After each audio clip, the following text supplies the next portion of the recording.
Hey everyone, welcome back. Today we're going to talk about item shop strategy for the board Woody Woods.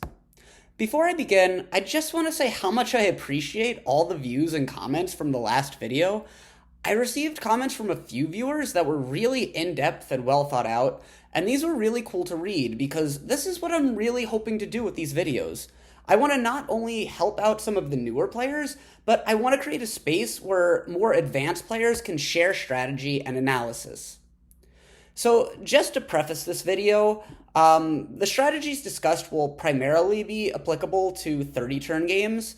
You may be able to apply them to 20 and 25-turn games as well, but once you decide to play 15 turns or less, the principles change a bit as there's just not as much time to build equity and execute certain moves. I will make a video at some point in the future on how to play in these games, but for today we're just going to be focusing on 20 plus turns with a specific emphasis on the full 30-turn game. I'm also going to be focusing a lot on classic bonus stars and how to play the game as it pertains to factoring in these bonus stars.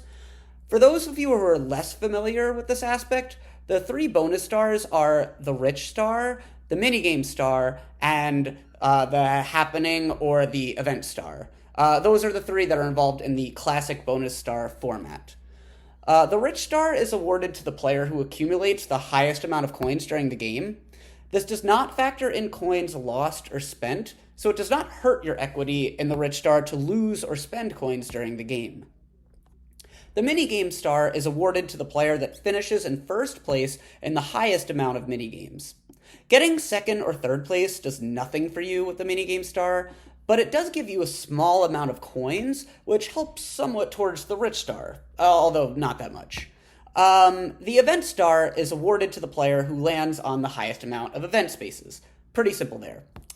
Just a small little detail going back to the minigame star. The versus spaces that you land on, where you play a minigame for a certain amount of coins, those technically don't count towards the minigame star, even though you're playing a minigame. What it actually does is it gives you a certain amount of coins, which does help you for the rich star. So they're still somewhat bonus star focused, just on a different bonus star. Now, if you prefer to play with random bonus stars or no bonus stars at all, the strategies discussed in this video will still be useful for the most part. They'll just be more useful with classic bonus stars. Also, I want to point out that while the board Horrorland features item shop decision making that is primarily fixed, in that you'll be making many of the same purchases regardless of the specific in-game variables, Woody Woods features item shop decision making that is a little more situational. What this means is that you'll have to look at a lot more variables than just what item shop I'm at and what items do I currently have. With that being said, let's look into the landscape of Woody Woods. Just as in Horrorland, there are 3 item shops located here, here, and here. Also, there is one list of items available in the first half of the game and a separate list available in the second half of the game. The key difference is that this item shop down here has a different list of items than the other 2 item shops.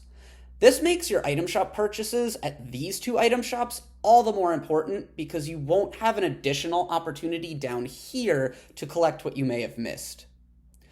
Just as in the video about Horrorland, we'll start with the first half item shop list for each item shop, and then move into the second half list. So everyone, let's get into it. The first item shop that you'll most likely be passing is this one down here. The list of items available include the skeleton key, cursed dice block, double dice, warp block, triple dice, and custom dice.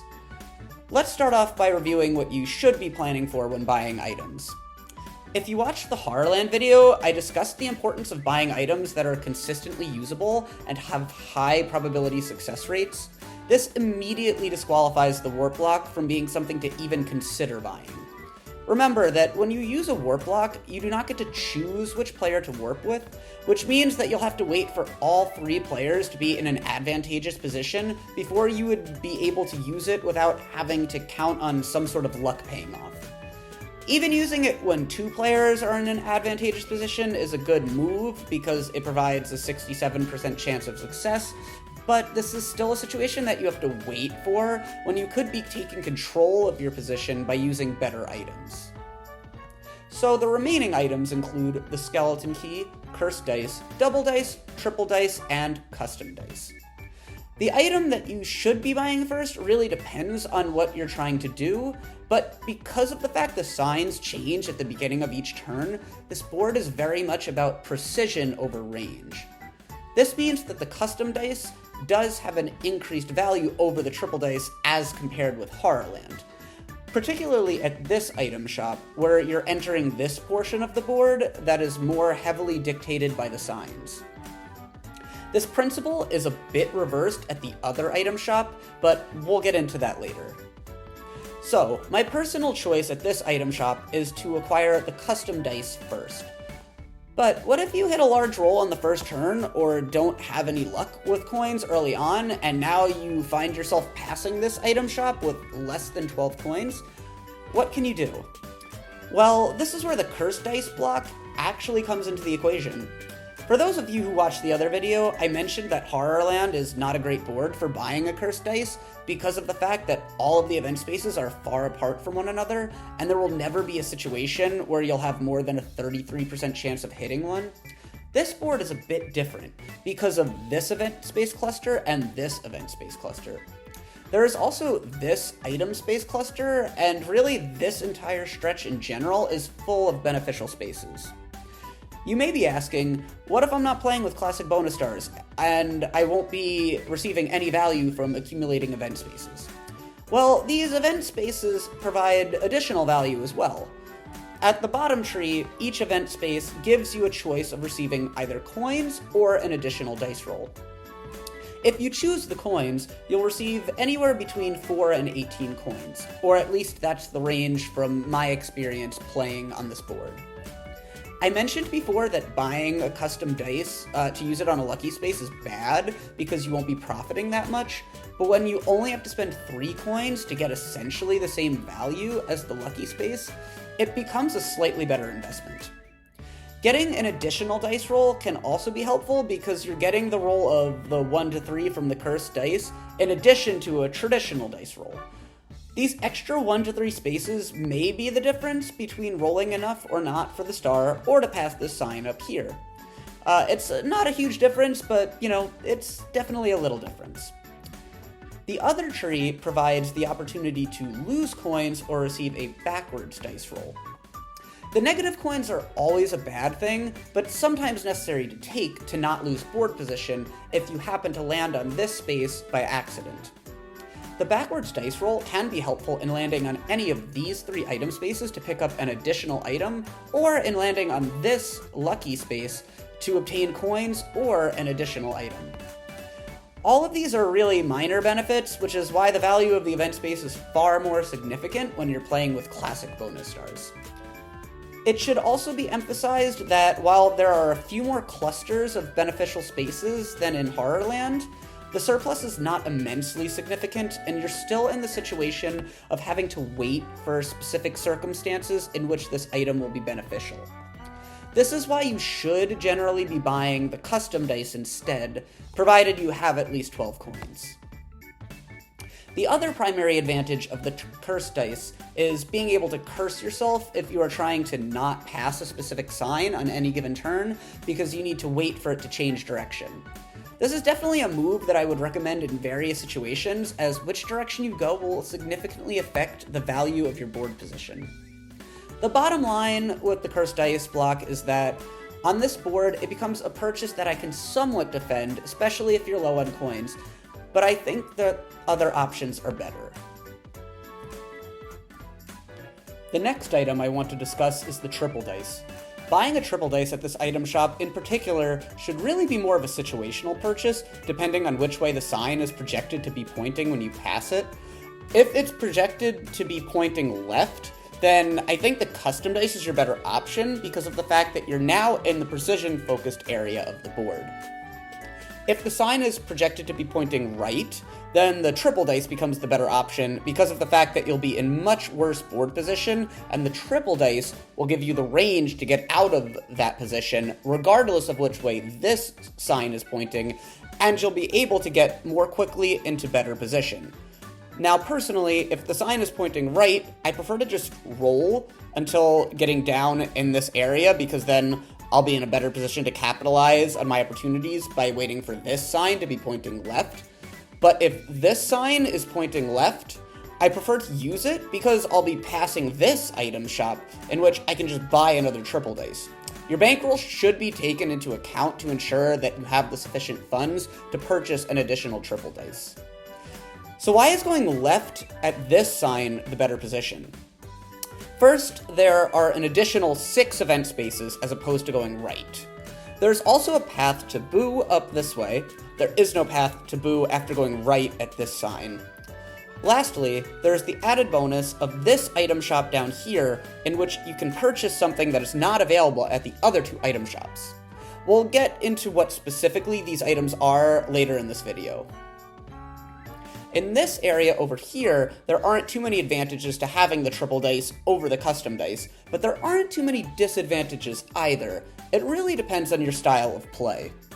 If you're star chasing, and you're not really focused on bonus star equity or collecting a lot of coins, then the triple dice is probably the better option. You'll have to wait for your opportunities, but it will give you the necessary range, provided you're able to successfully wait for the sign or signs to be pointing in the right direction. If you're trying to have a more balanced approach and avoid depleting your bankroll by over-aggressively star chasing and making yourself a target to attack or steal from, then the custom dice is the way to go at this item shop.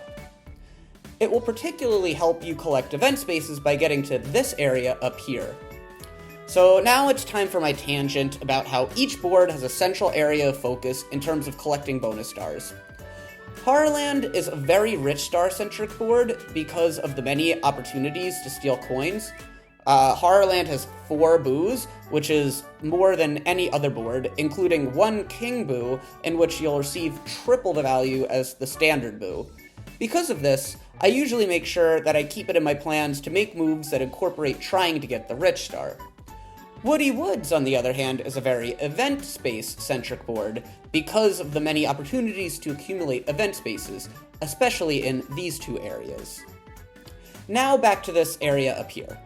Like I said before, if you're able to get to this area, then you'll have a good opportunity to accumulate multiple event spaces by landing on one of these 3 events and then taking the backwards roll to stay in this area over here. You'll have the opportunity to then land on another event space with the extra roll, or land on one of these 3 item spaces, or this lucky space. After this, you'll either be able to collect another item to help you accumulate an additional event space, or at the very least be able to roll again and have a 30% chance of hitting another one anyway. Similar to this, you'll have a 30 or 40% chance of landing on an event at this first tree, even without an item.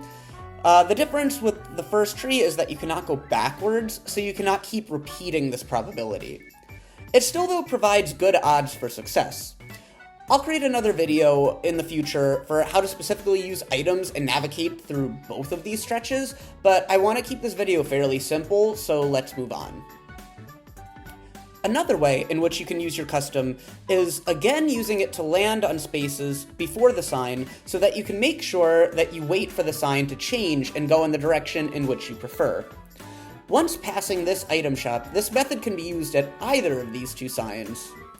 Remember, you most likely won't be holding a key at this time, so if you want to go to Boo, you may need to go left at this sign up here.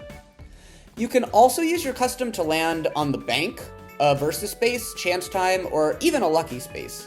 Now, landing on chance time while you're still in the game, especially early, is a little reckless in my opinion, but if you don't have a star or very many coins, and someone else has either or both of these things, then it becomes a probabilistically profitable move.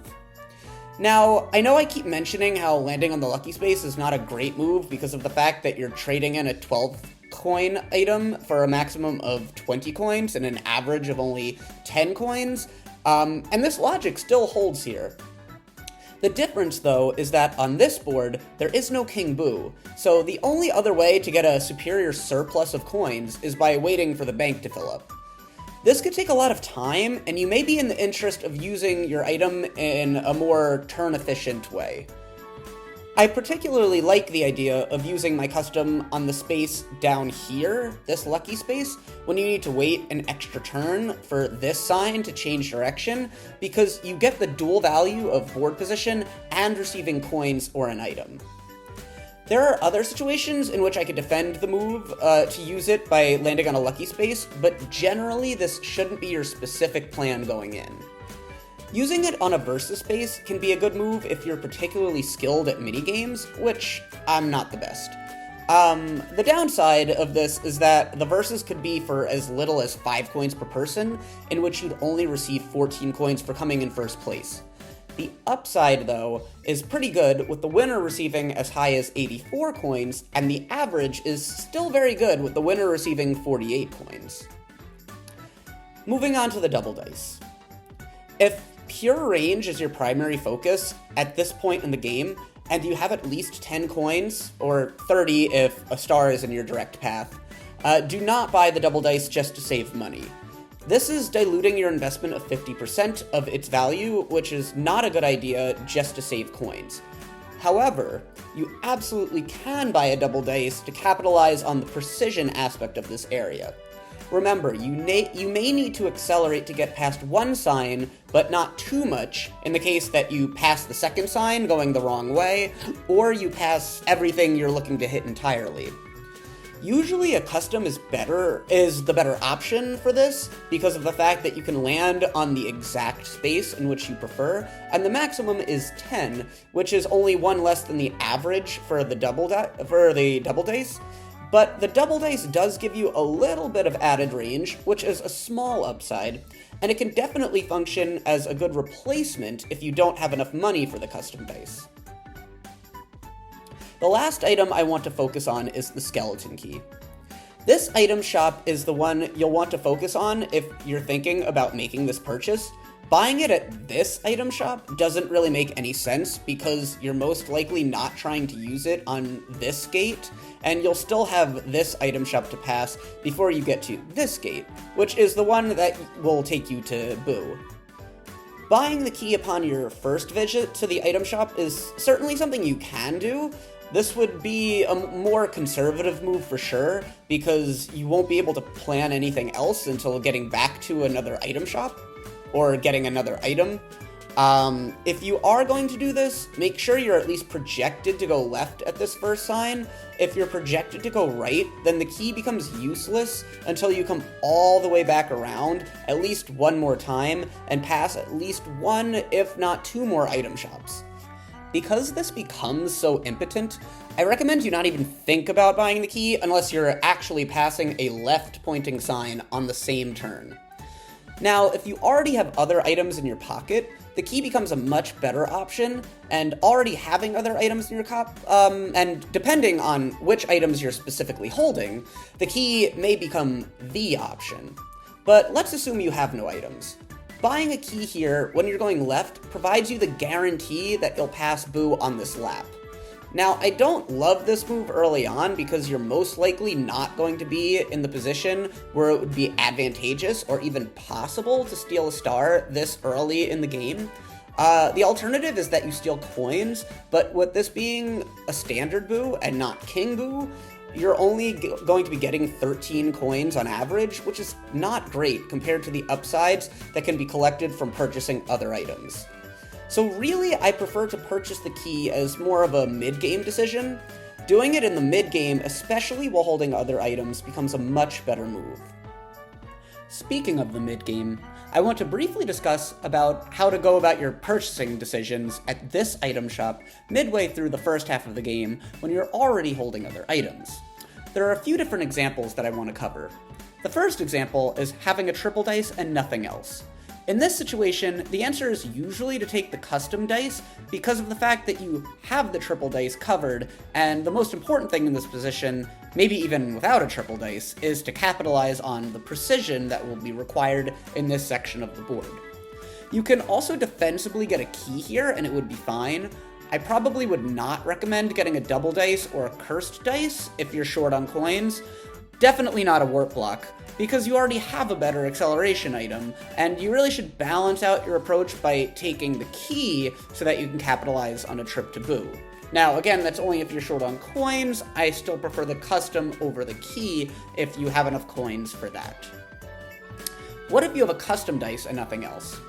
This situation is a little more interesting. If you know that you're passing the sign on the same turn, then you really don't need to buy a triple dice, although you certainly can and it would be fine. But I think a better move is to either buy an additional custom dice block or a key. The one that you choose really depends on your style of play. The key is the purchase to make to hedge your bets. If the event star doesn't quite go your way, or if the sign up here happens to be pointing this way at any moment in which you pass it. The custom dice is a purchase that is more in line with doubling down on your strategy to rack up event spaces and really take advantage of both of these areas. This same line of thinking applies if you have a triple and a custom. So now I want to transition to this item shop over here. Focusing still on the first half item shop list, you'll now primarily want to be purchasing a triple dice. The reason for this is that in this position, the triple dice becomes significantly more valuable than any other item available. Let's look at why this is. So I mentioned before that this area over here is primarily about precision because of all the changing signs as well as the many valuable event spaces. Well, that changes in this area of the board. As you can see, there are no signs between these two item shops, so the need for having an item that would assist you with this precision becomes obsolete. There are also no event spaces, and nothing really in general to land on that would give you a significant surplus. The one space that can become valuable is this bank right here, provided it is holding a sufficient amount of coins at the time you are passing the item shop. The thing to remember is that you would have to make sure that you are landing on one of these three spaces in order to be able to use the custom to land on the bank on the following turn. If you are passing the bank on the same turn that you are passing this item shop, then you won't run into the next bank until one of these two appear, which are more importantly past this next item shop down here, making the custom dice less valuable in this stretch. The triple dice provides the ideal benefit to be able to pass through this long stretch between these two item shops, where there is very little that you will want to do besides move. It will also give you a better chance of collecting the star if it lands on one of these three portals. Additionally, it will help you pass the sign more than the custom dice will because you can use it anywhere in this range and you will probably hit the necessary roll. Whereas the custom dice will not become useful in this function until you reach this specific range, and you will probably end up sacrificing an additional 2 turns waiting for the sign to change and then change back, which is not very turn efficient.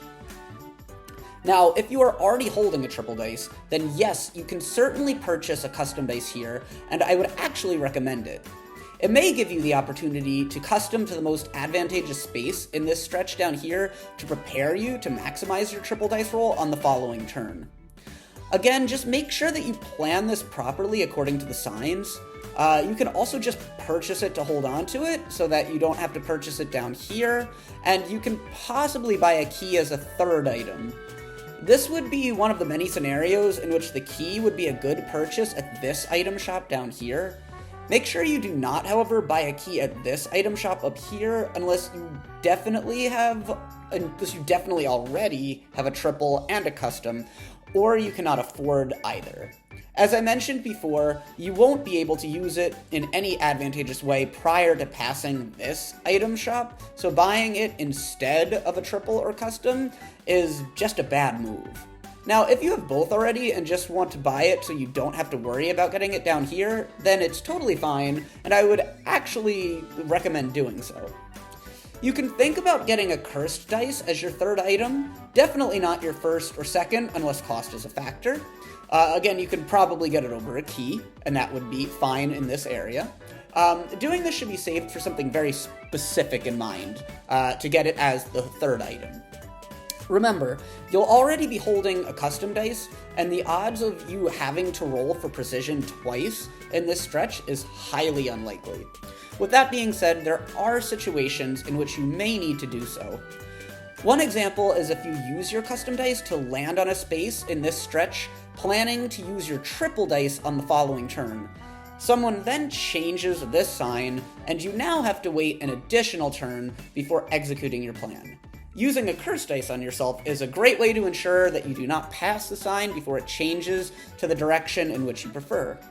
This same idea can be attributed to the situation in which you use your custom dice to land on the bank and now have no other way to try to stay in front of the sign while waiting for it to be pointing in the preferred direction.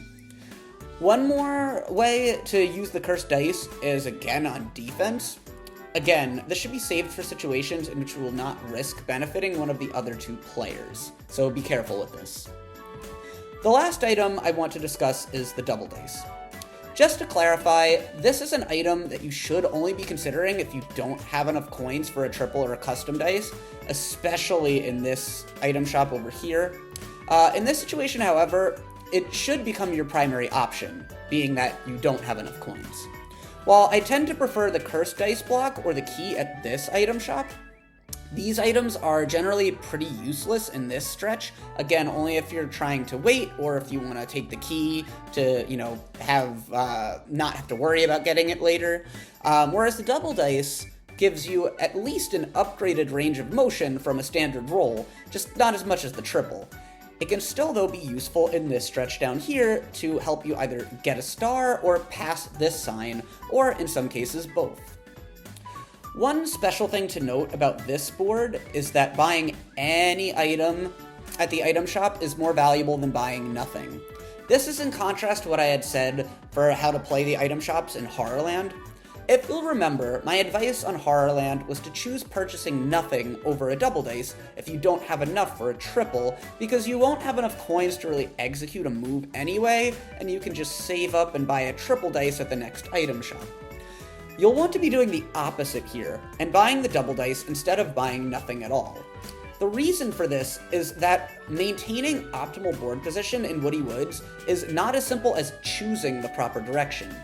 Because of the changing signs, you need items to help you manipulate your position in relation to these signs. This is why even a lesser item is a good idea to purchase, because it will at least be somewhat helpful.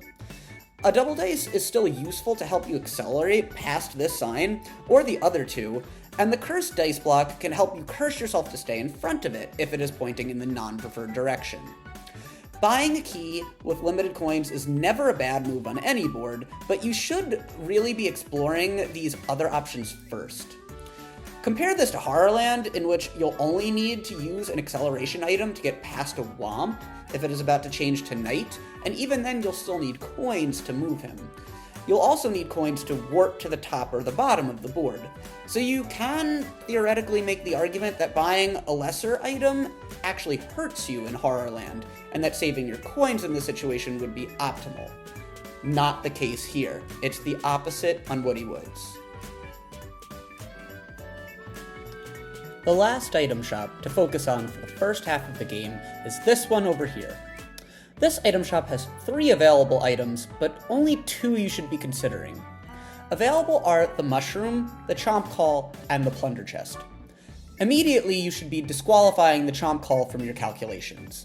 If you watched my other video, I gave an elongated soliloquy on why this item is bad, but just to simplify the point, when you play defense on one opponent, you often open the door for one of the other 2 opponents to benefit. At the very least, you're most often only affecting one opponent in a negative way, whereas when you buy and use an item to play offense, you create positive separation between yourself and all 3 opponents. So, simplifying it between the Mushroom and the Plunder Chest, which one should you buy? The answer really depends on personal preference. I'm really okay with either decision, but let's first boil it down by explaining the different types of use these items provide. The Mushroom is more of a short-term item. The upside isn't as high as the Plunder Chest, but its use will be more readily available at any given moment. The Plunder Chest, on the other hand, is a more long-term investment because you'll have to wait for one of your opponents to acquire an item that you would be looking to steal. You would also have to wait for that opponent to not have 2 other poor items in which you would be risking the value of the move. With this item, you get to choose which player from whom you want to steal, but you don't get to choose which specific item that you want to steal. Meaning that if they have more than one item, you're taking a risk. Usually, you'll just be waiting for situations, again with positive odds, in which one of 2 items are worth the use or 2 of 3 items are worth the use. Now, let's return to our discussion of which one to purchase. I think the specific way the sign is pointing should affect this decision somewhat. For example, if you're going to be landing on one of these 3 spaces and the sign is pointing right, and you know it will be pointing left on the following turn with an ability for you to use a mushroom to ensure you'll pass it for better board position, then that might be enough motivation to bypass the long-term investment of the plunder chest. If you're landing on one of these 2 spaces, you may just wish to take the risk and purchase the plunder chest, assuming you'll roll at least a 3 on the following turn. The next factor in making this decision is how many coins you possess at the moment. Now, if you have less than 20 coins, then this becomes a non-issue and you simply buy the mushroom. If you have 20 plus coins, but not an abundance of coins, this becomes a little more nuanced. Personally, if it's early in the game, I prefer to buy the mushroom. I feel that even if you don't need it or can't use it at the bottom sign, you'll still have opportunities to use it for either of these 2 signs. This can be important in executing your more cumulative plan. Buying the plunder chest isn't bad, but just remember that they won't be selling golden pipes until turn 16. Spoiler alert, we're going to be discussing golden pipes in the second half of this video. This means that if you're planning on using it on a golden pipe, you'll be waiting quite a while to use it. If you're in the interest of buying it early to get it out of the way, especially because you don't know when you'll be getting back to this area, I get it. I'm just warning you, you're spending an item shop trip and a lot of coins on an item that becomes dormant for an elongated period of time.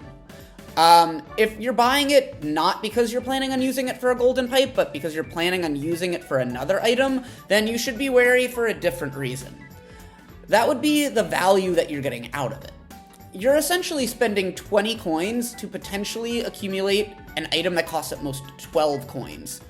Yes, you will have the added value of stealing it from an opponent, thus taking a 12 coin value from them, but again, playing defense, particularly in this situation, only works on one of the 3 opponents.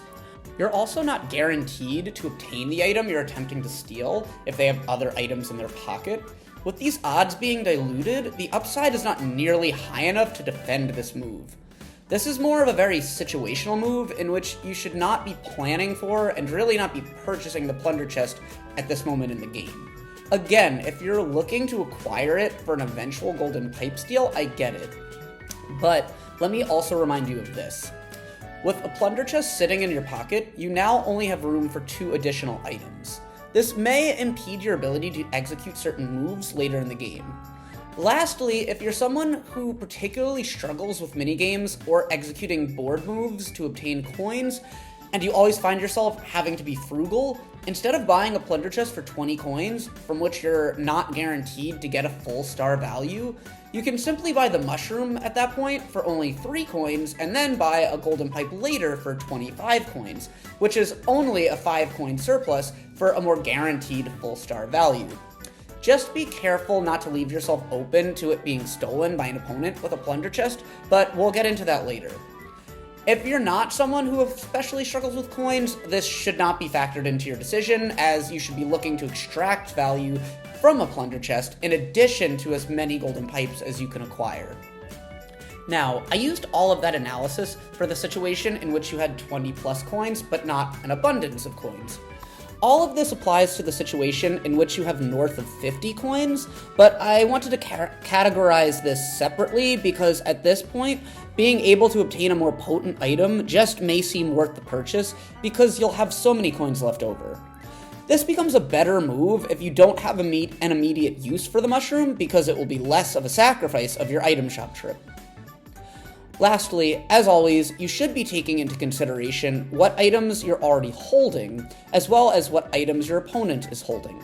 The most obvious example I can think of is if you're holding no other items and one of your opponents has a plunder chest, do not buy the plunder chest. It will most likely be stolen from you immediately. Another example is if you already have a double dice in your pocket. It may make more sense to acquire the plunder chest because a double dice already provides a similar function to the mushroom. Now, I can certainly defend having both, but this should at least be factored into your decision. One additional thing to note is that the specific turn you are currently on should also play a factor into which item you're planning on buying. For example, if it's anywhere from turn 1 to 5, then you may be more reluctant to purchase the plunder chest because its use won't become optimal until golden pipes become readily available on turn 16. And there is a higher likelihood that you can get back to this item shop before then, as opposed to turns 6 to 10, and even more so turns 11 to 15. Once you get to that 11 to 15 range, the pressure certainly mounts to get a plunder chest because golden pipe sales are just around the corner. On turns 1 through 5, though, you may be looking to buy a mushroom for more immediate use to help you with the signs. So now I want to focus on the second half item shop lists. At these two item shops, there is only one change from the first half. This change is that the cursed dice block has been removed and the golden pipe has been added. Now guys, I'm gonna be honest, the goal here most of the time is gonna simply be to buy the golden pipe. It provides the best overall value and it directly increases your inventory of counting stars. But there are some scenarios in which you'll want to buy or at least consider buying another item. The first scenario is if you don't have 25 coins. In this scenario, you can simply follow the advice from the first half of the video as there are no additional items added from the first half. The second scenario is if one or more of your opponents has a plunder chest and you have no additional items. Buying a golden pipe here would most likely set yourself up to have it stolen on one of your opponent's following turns. In this situation, it would be better to simply buy a triple or a custom, as you would spend less money and the item you buy would most likely not be stolen. Even if it were stolen, your opponent would have used their plunder chest for a less valuable item. But what about the scenario in which one or more of your opponents has a plunder chest and you do have at least one other item in your pocket? This is where the formula becomes a little more complicated. If you have two other items, then the answer leans toward definitely purchasing a pipe because of the fact that there will only be a 33% chance that your opponent would succeed in taking the pipe, and it's a situation outside of Endgame that most players wouldn't even attempt, meaning that you'll be pretty safe for at least the following turn unless you decide to use one of these other two items, so be careful with that. Most of the time, you'll want to use the pipe first, so you won't end up in a situation in which it will be paired with only one other item or less. Now, if you have only one other item in your pocket, the situation becomes a little more nuanced. The first thing you should look at is how many other players are holding plunder chests. If it's two or more, then the answer to buying the pipe should be a no. This is because it is likely that one of them may choose to take the 50-50 odds and use the plunder chest on you, and then even if they fail, the other player would have the opening to take it anyway. Now they might not choose to do this, so I don't want to say it's a definite no, but you should at least be considering it as a no. In this case, you're better off getting the triple or the custom. If only one other player has a plunder chest, then it becomes a literal toss-up, and it really depends on personal preference. Again, this is assuming no other players have golden pipes at the moment, and then the situation becomes a little bit more complicated. It helps to know your opponents in this situation because that will help you determine whether or not they will try to use the plunder chest on you. You're actually getting slightly positive odds for the situation in which you have only one other item, because of the fact that it doesn't become a true 50-50 toss-up until that other opponent decides to use it. Before then, the total odds are in your favor.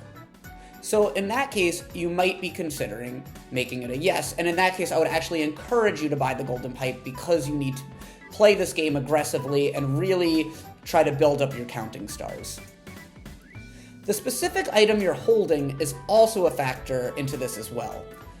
For example, if you're holding a cursed dice block and a skeleton key, then you can feel pretty safe, again, outside of the endgame, that no one would try to use a plunder chest on you. If you are holding a triple and a custom, it might be a different story. This really becomes prominent when you're holding only one additional item, as it becomes far more enticing for an opponent to steal from you when the other side of that 50-50 toss-up is a triple dice compared with a skeleton key. The third scenario in which you may want to buy an item other than the golden pipe is if you already have one or more pipes in your pocket. If you have 3 pipes in your pocket, you shouldn't even be passing an item shop because you should be in the process of using one immediately. But let's discuss more reasonable situations. If you have 2 pipes currently and no other items, you should not be realistically considering buying a third pipe. First of all, with 3 pipes in your pocket, you're almost certainly inviting one of them to be stolen. Remember, not only would it be a 100% chance of being stolen upon the use of a plunder chest, but there would be more time for an opponent to steal one of your pipes because of the fact that you can only use one of them per turn. Second of all, with 2 pipes already in your pocket, you have plenty of equity in your ability to acquire counting stars, so you probably don't need a third pipe. Instead, it might be more beneficial for you to purchase a custom or a triple dice to give you opportunities to obtain more event spaces, land on the bank, duel someone if it's in the last 5 turns, or go after Boo or other areas on the board. It will also cost you less money, which may come in handy at some point during the second half.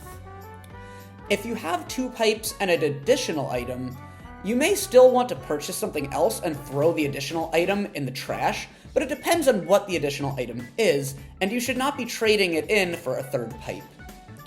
Now, you really shouldn't be in this position anyway, because the general rule of thumb is that when you have 2 golden pipes, you should be using one immediately on the following turn, or one of the following 2 turns. But I'll get more into that in a minute. Now, if you have 1 pipe only, then it really comes down to how many coins you have and how many turns are left. I would say any time in between turn 16 and turn 22, provided you have at least 45 coins, you can consider purchasing the second golden pipe. The reason I set the number at 45 is that you can have 20 coins left over to use one of the 2 pipes on the following turn. Just see if you're passing a bank on the current turn, as well as see what space you're landing on. The minimum coins for this consideration should be adjusted based on these factors. You may also want to see if someone is passing Boo on the upcoming turn, and whether or not they may choose to steal your coins, but I'm really nitpicking at this point. Now, there are some conditions to consider whether or not to purchase the second pipe.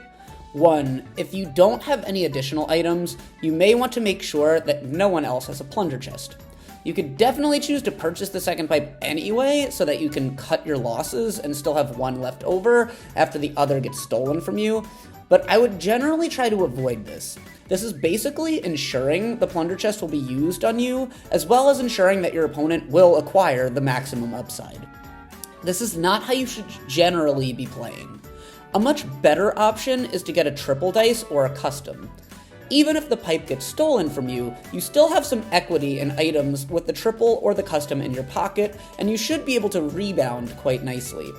You'll also have an additional 13 to 15 coins in your pocket, and there's a chance that your opponent will not use the plunder chest anyway. If more than one opponent has a plunder chest, and you only have 1 pipe with no additional items, then you definitely should not be buying the second pipe for obvious reasons. If you have 1 pipe and 1 or more additional items, then you can start thinking about the golden pipe regardless of the other player's items. You'll have the safeguard with the additional item, and even if 1 pipe gets stolen from you, you'll still have the additional pipe. This becomes a better move if another player has a golden pipe with no more than 1 additional item, because they become a possible target as well, and other factors come into play as to whom the plunder chest would be used on, because neither you nor the other pipe holder is a 100% open target. Now personally, I prefer to go the other way and play a bit more conservatively by taking the triple or the custom, or even the key if you have 1 or of the other 2 already.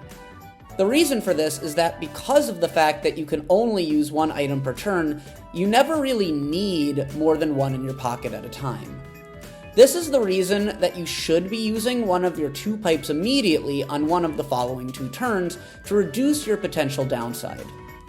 Especially if you have a triple or a custom dice in your pocket as well, as you should be able to get back to the item shop more easily after using the one pipe that you currently have. Now, if nobody has a plunder chest at this moment, and no one is near the plunder chest item shop, then I'm taking the second pipe regardless of whether or not I have an additional item in my pocket. The only condition with this is that I prefer to have at or near 30 coins in my pocket after the purchase, so I can use one of the pipes on the following turn and then still have enough coins to purchase an additional item as a safeguard at the following item shop. Remember, when buying a second pipe, you generally want to be using one of them on one of the following 2 turns. Now, the reason I say one of the following 2 turns is because depending on where the star is currently located, you may be waiting for the sign to change to put yourself in a more advantageous position. You may be thinking, what if someone changes the sign? Can I wait the 3rd turn so that the sign is once again in my favor? The answer really depends on what else is going on in the game. Just remember to reanalyze all of the variables at the beginning of each turn, including your coins, your opponent's coins, your items, your opponent's items. Is the star going to move to a potentially less advantageous position altogether, etc. And you should be fine waiting one additional turn as long as everything checks out. Just try not to get too cute with this strategy because every turn is valuable, and the more turns you wait, the more turns you may be wasting. Now, if it's turn 23 or later, then you may want to bypass the second pipe regardless of the other factors because of endgame strategies. Usually, the alternate purchase would be a triple or a custom, but in rare situations, it could be another item as well. So now that brings us back to this item shop over here. The analysis for this is relatively simple. There's only one change that occurs from the first half to the second half, and that would be the addition of the hidden block card. Basically, what this item is a card that summons a hidden block that will give you the opportunity to hit it and receive either coins, anywhere between 4 to 18, or a star. It is rare that a hidden block contains a star, and you most often only get coins from this occurrence. The problem with this item is that it costs 40 coins. That's a lot of coins. That's the most expensive item in the game by a marginal amount, and the upsides are not even all that good. It gives you a maximum of 18 coins back, which is a net loss of 22 coins, or a star, which only costs 20 coins. So a net value loss of 20 coins. Now you may be thinking, the golden pipe costs 25 coins, and then I still have to buy the star, so I'm actually at a net value loss of 25 coins with the pipe. Yes, that is technically true, but with the pipe, you are guaranteed to have the star upon using it, whereas with the hidden block card, you very well may not get the star. This is an absurd price to pay for an item that does not give you any sort of guarantee. The golden pipe can also help with board position because it portals you to the area in which the star is located. So if you wait for the star to be in an advantageous position, you can further benefit from this item. This is not the case for the hidden block card. It simply leaves you exactly where you are and gives you a non-guaranteed chance of obtaining coins or a star. The only time to buy this item is really turn 29, specifically when you don't have a golden pipe. This is where a plunder chest is no longer beneficial for offensive purposes because of the fact that you only have turn 30 to use it, and then no additional turn to use the item that you steal. This means that you can only use the plunder chest for defensive purposes, thus significantly reducing its value. This also means your primary choices become the mushroom or the hidden block card. At this point, you don't really need to be holding on to excess coins because the game is nearly over. The only reason to hold on to coins would be to keep a coin lead over one or more of your opponents for tiebreaker situations in which each of you has the same number of stars, or so that you can purchase another star. You absolutely should keep this in mind, but assuming these are not barriers, it makes a lot of sense to buy a hidden block card here. The upside of squeezing out one more star before the game is over is well worth the purchase compared to the alternative of getting nothing. You can also get a few more coins, which may help you in your quest to obtain the rich star. Now, if you have a golden pipe, this is obviously a bad move, because with only one turn left, you should be planning on using your golden pipe on the final turn. There are some rare situations in which you've been heavily paying attention to each player's rich star equity, and you're confident that getting the extra coins with the hidden block card will be the difference in getting it. This would actually be better than using the pipe because it would be a +1 for you and -1 from the player who would have otherwise had it. Two things here. One is that you want to make sure that the player you're taking the rich star from is a player who would otherwise be threatening to beat you. Otherwise, it's really just a +1 in star value, because you don't have to factor in the -1 for that player. In this situation, the golden pipe would actually be better, because you actually get a guaranteed star rather than some undefined number of coins that you don't know whether or not would even contribute to the rich star. 2. You want to watch the coin lead and make sure that you don't end up changing the variable over any player who is threatening to beat you. In this situation, it may also be better to simply buy nothing and use the pipe. To analyze rich star hunting a bit further, there are some arguments to make to buy the hidden block card on turn 28, but buying it any earlier than this is not a solid plan because there's still too much time for the rich star equity to change, and it no longer becomes worth the 40 coin investment. So really, for most of the second half, your primary options at this item shop will remain the mushroom and the plunder chest. And as you may have guessed, there should be more of an interest in buying the plunder chest during the second half. This is when golden pipes will be consistently purchased by your opponents, and you'll want to make sure you have something to capitalize on these frequent opportunities. With this being said, the mushroom can still be a good purchase if you are low on coins or are planning to use it right away for better board position. Just make sure to look at your items, stars, and coins as well as your opponent's items, stars, and coins. For example, if you have one or more pipes already and only 30 coins, buying a plunder chest may not do a whole lot for you. If one or more of your opponents has a plunder chest, and you have no other items to act as a safeguard, then buying the plunder chest may be just offering it up as a gift. On the other hand, if you have 75 coins and only a key in your pocket, the plunder chest can go a long way in improving your item equity, without taking too high a percentage out of your coin equity, especially with that key to act as a safeguard.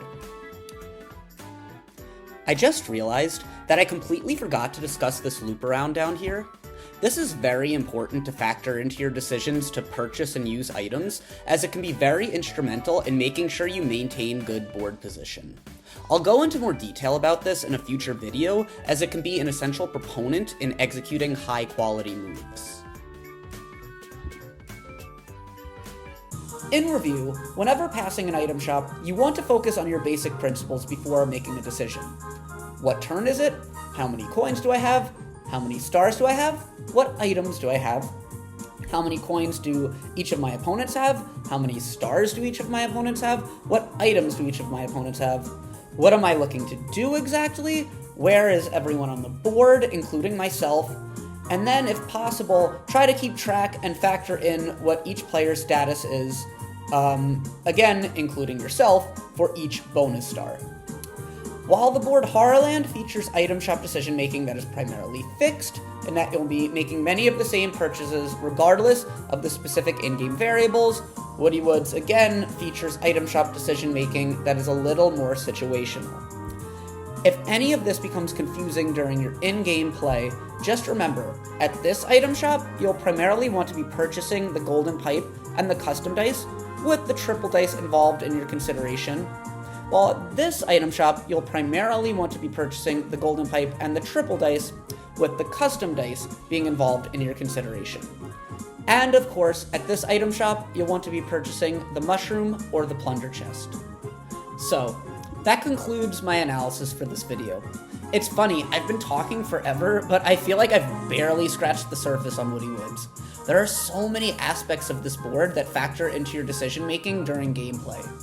Some examples include how and when to use items, how to play each one of the signs, which way you should be trying to go at each sign depending on the situation, when you'll want to pay Monty Mole to change the signs and why, how to play each of these 2 tree areas, as well as how to plan your item use to reach both of them, and of course, all of the various specific endgame strategies based on in-game situations. I'm planning to make a video going more into detail for each of these aspects, so look out for these as well as any other content. If you liked today's video, please like, comment, subscribe, and share with as many people as you want. Thank you all for watching, and I'll see you guys next time.